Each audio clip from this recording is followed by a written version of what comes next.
Olá, seja bem-vindo ao canal da Casa de Oração de São Joaquim da Barra no YouTube. Em decorrência da pandemia do novo coronavírus e atendendo à recomendação das autoridades, nós suspendemos temporariamente as nossas reuniões presenciais.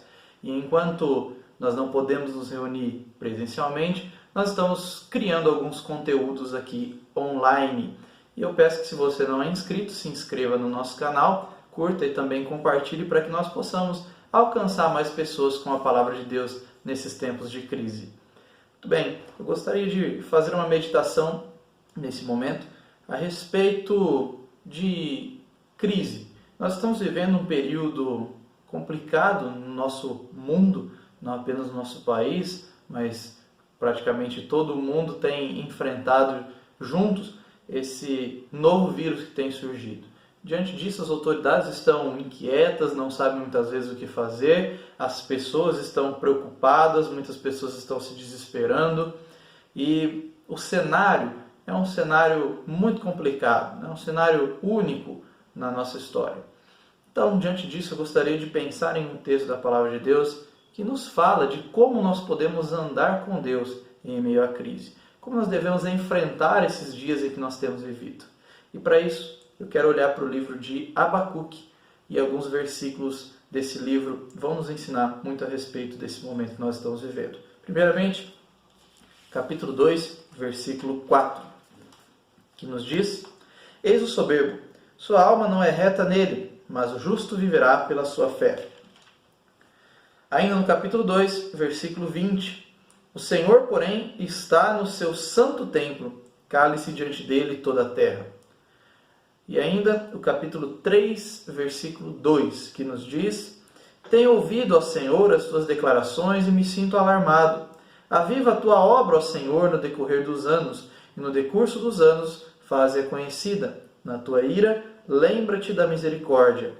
E por fim, os versículos 17, 18 e 19 ainda do capítulo 3, que nos dizem: Ainda que a figueira não floresça, nem haja fruto na vide, o produto da oliveira minta, e os campos não produzam mantimento.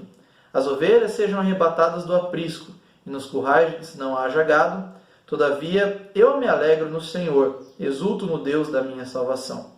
O Senhor Deus é a minha fortaleza, e faz os meus pés como os da corça, e me faz andar altaneiramente. Muito bem, o livro do profeta Abacuque é um livro que foi escrito em meio à crise. É um livro um tanto quanto diferente estruturalmente dos outros profetas, porque geralmente quando nós lemos os profetas, o que nós encontramos é Deus falando com os homens. Primeiramente vem uma mensagem de Deus em direção aos homens. Mas com o profeta Abacuque, a diferença está em que o livro começa com a palavra do profeta em direção a Deus. Alguns estudiosos gostam de dizer que Abacuque é o profeta que fala com Deus. E assim é, quando nós olhamos no primeiro capítulo do livro, Abacuque está orando a Deus e colocando diante do Senhor alguns questionamentos em relação aos dias em que ele vivia. E esses questionamentos nos mostram o contexto de Abacuque. O que acontecia nos dias de Abacuque? Esse homem viveu em Jerusalém, provavelmente, aproximadamente no ano 605 a.C. Ele foi contemporâneo do profeta Jeremias e viveu alguns anos antes da invasão babilônica em Jerusalém.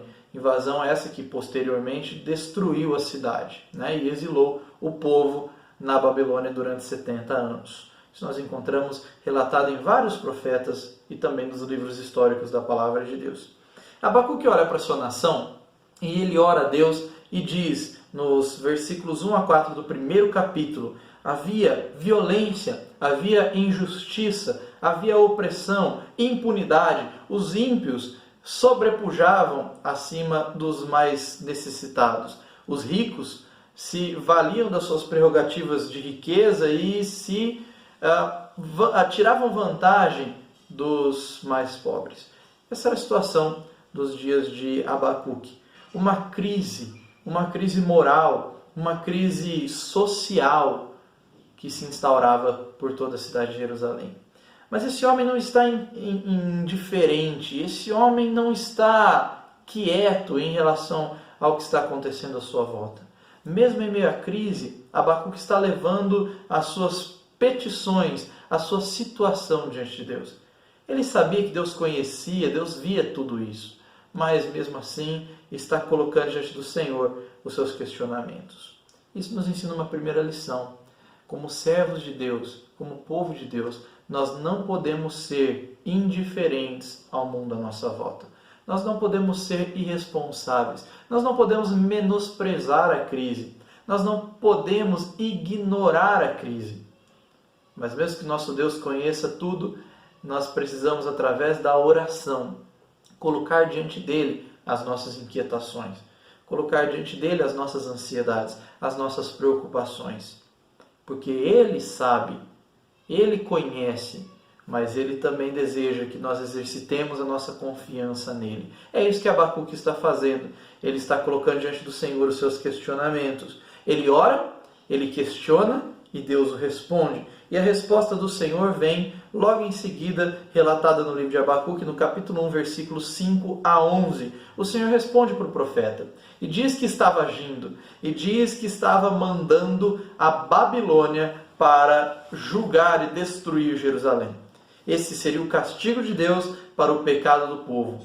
Deus avisou o povo através dos seus profetas, Deus chamou atenção, Deus chamou o povo ao arrependimento, mas o povo não se arrependeu. E então Deus agora estava executando o juízo, mandando a Babilônia para destruir Jerusalém. Essa resposta de Deus ao profeta, ela não o conforta, ela o deixa ainda mais perplexo, mais apreensivo. E o profeta novamente volta a questionar o Senhor, ainda no capítulo 1, nos versículos 12 a 17, onde ele questiona por quê? Por que, Senhor? Esse povo é pior do que nós. Esse povo da Babilônia é maldoso. A Babilônia é uma nação cruel. Abacuque não entendia porque Deus estava usando uma nação como a Babilônia para punir o seu próprio povo. Mas então, diante desses novos questionamentos, há a segunda resposta do Senhor, que vem no capítulo 2, versículos 2 a 20. E a partir dessa segunda resposta, Deus vai mostrar para Abacuque que está no controle de tudo, que vai julgar Jerusalém, mas que também vai julgar a Babilônia. E Deus, logo no início da sua resposta, pede que Abacuque escreva essa visão numa tábua, numas tábuas com letras grandes o suficiente, para até quem passasse correndo pudesse ler. Há uma outra possibilidade de tradução que diz que aquilo deveria ser escrito para que todo aquele que lesse corra. Mas, de uma forma ou de outra, o que Deus está dizendo para o profeta é que a mensagem que deveria ser escrita por Abacuque era central, era a lição principal, era tudo o que o profeta deveria saber para enfrentar a crise e para enfrentar as suas questões, as suas dúvidas em um momento como esse. Qual é a frase que Abacuque deveria escrever? No versículo 4 do capítulo 2 nós lemos: Eis o soberbo, sua alma não é reta nele, mas o justo viverá pela sua fé. Essa mensagem é central, não apenas ao livro de Abacuque, mas a toda a Escritura. Esses versículos, essa frase, é citada também no Novo Testamento por Paulo 2 vezes.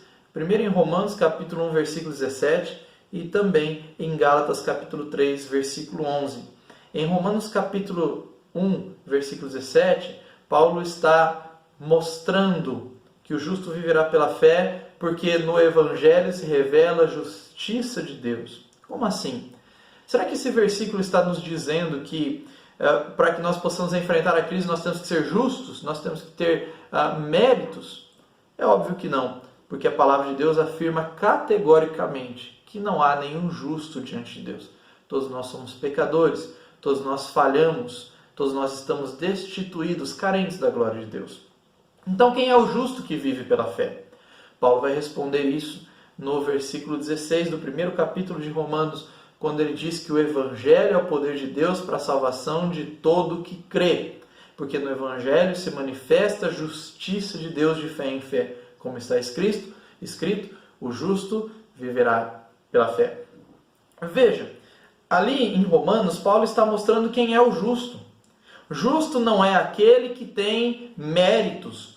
Justo não é aquele que faz boas obras. Justo não é aquele que os homens dizem que é. Justo não é aquele que a lei dos homens não condena. Justo é aquele que recebe isso de Deus. Justo é aquele que recebe a justiça de Deus. E como que nós recebemos a justiça de Deus? Paulo vai dizer, em Romanos, capítulo 1, versículo 17, que no Evangelho é revelada a justiça de Deus de fé em fé. E aí ele cita o texto de Abacuque que nós lemos, como está escrito, o justo viverá pela sua fé. Então veja, no Evangelho, crendo no Evangelho, entendendo o Evangelho que nós nos tornamos justos, porque o Evangelho aponta à salvação de Deus. O Evangelho aponta para Cristo, que veio a esse mundo, tomou o nosso lugar, morreu na cruz pelos nossos pecados e nos deu uma salvação. Crendo em Cristo, confiando nele como Senhor e Salvador, que nós nos tornamos justos. Não há mérito em nós. Nós não somos justos, nós somos pecadores. Tudo que nós merecemos é o castigo de Deus, é a ira de Deus. Mas todo aquele que crê em Cristo, que confia na sua obra redentora, é declarado justo. Então, o justo, que é aquele que vive pela fé, o justo é aquele que confia e crê em Cristo como Senhor e Salvador. O justo é aquele que teve a sua vida transformada por Cristo. O justo é aquele que ouviu o Evangelho e creu no Evangelho. E este é justo, não pelos seus méritos, mas pelos méritos de Cristo. O justo não apenas se torna justo por meio da fé, mas o justo também vive por meio da fé. Então, a grande lição que nós precisamos entender nesses momentos de crise, em todos os momentos da nossa vida, é que aqueles que são justos, justificados por Cristo, o povo de Deus, a igreja, os filhos de Deus, precisam viver por fé. A única maneira bíblica de se viver neste mundo, para aqueles que são salvos, é por meio da fé. Mas viver pela fé muitas vezes parece ser uma coisa muito subjetiva, muito difícil de definir.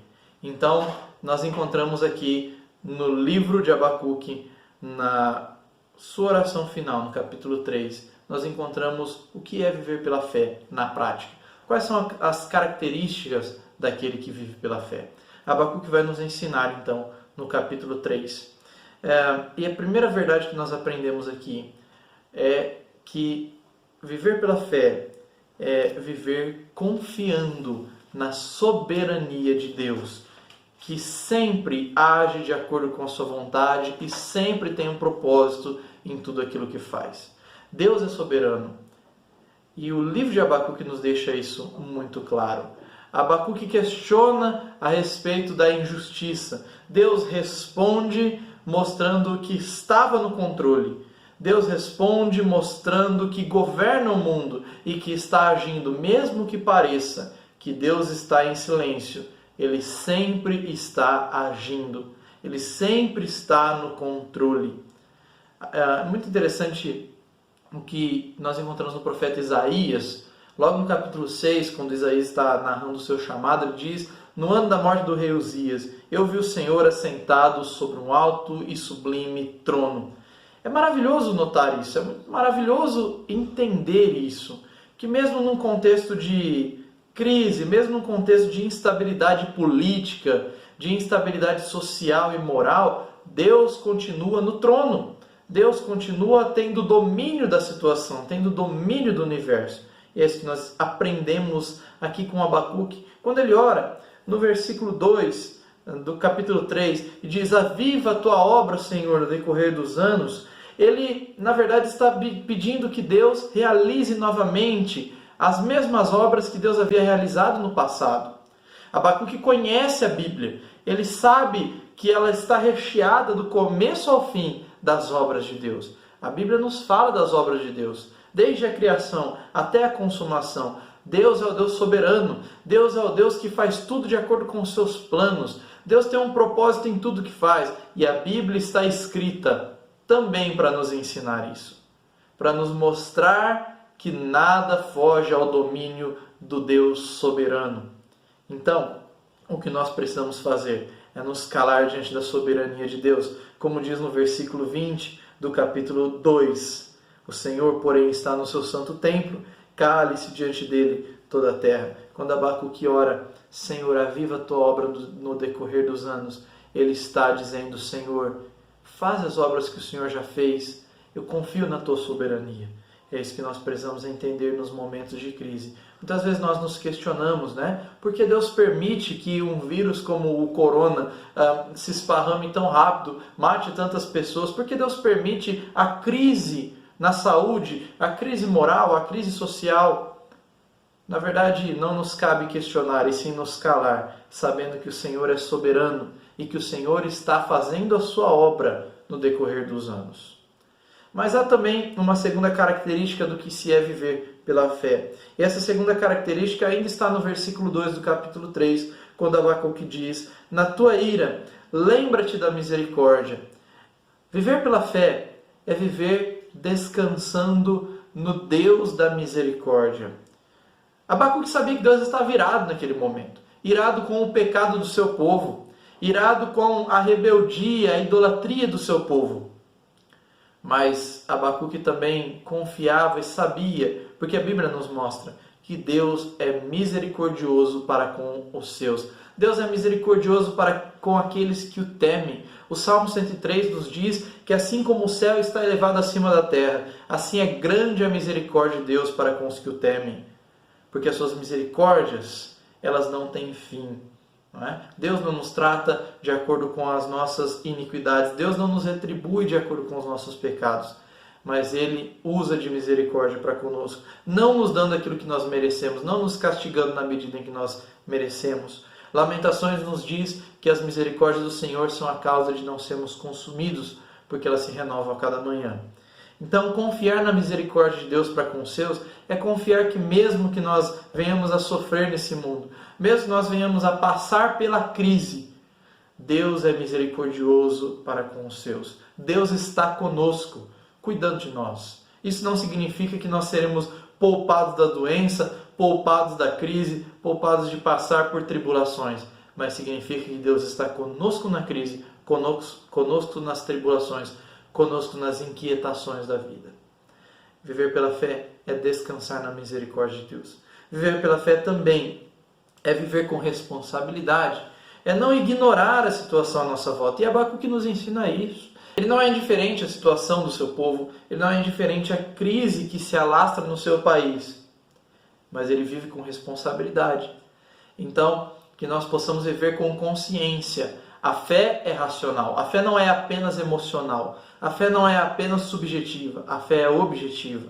E nós possamos viver então conscientes, atendendo às recomendações dos profissionais de saúde, nos prevenindo, não subestimando a crise, não pensando que nada vai nos atingir, mas confiando na misericórdia de Deus e assim vivendo com responsabilidade.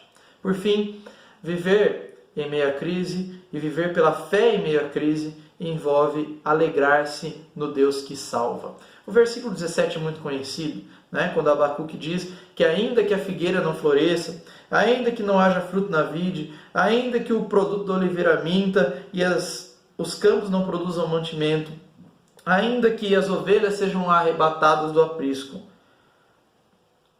todavia eu me alegro no Senhor e exulto no Deus da minha salvação. Veja que o livro de Abacuque começa com crise e termina com crise. A crise do começo era uma crise que já estava em andamento, já estava instaurada. A crise do final ainda seria instaurada, ainda viria. E veio. Quando a Babilônia destruiu Jerusalém, o que aconteceu foi exatamente o que Abacuque descreve no versículo 17. Crise, fome.